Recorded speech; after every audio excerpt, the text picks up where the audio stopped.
Y Turaya Comunidad Portuguesa Residencial establecida na Aruba para recordar na Dia Nacional o AOE sucede sa que trove na Plaza Wilhelmina.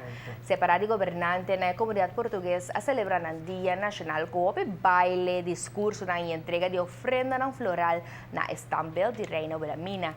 O evento conta com candidato invitado e português na bom conhecido riba nos isla que nunca talaga e dia passa sem mais.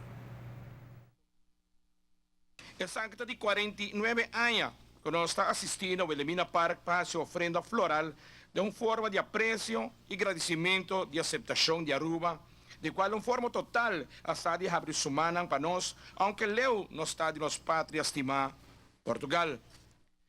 Quem a começar com a grande celebração Dia de Portugal na Aruba?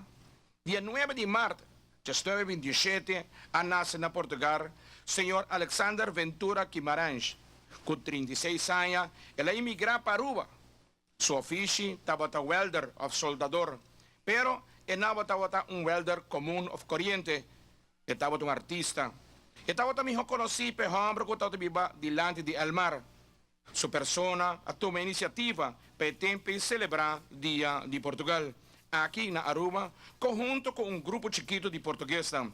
Sua persona a falecer em novembro 17 de 1993, pero ainda é dia que a comunidade portuguesa está recordando.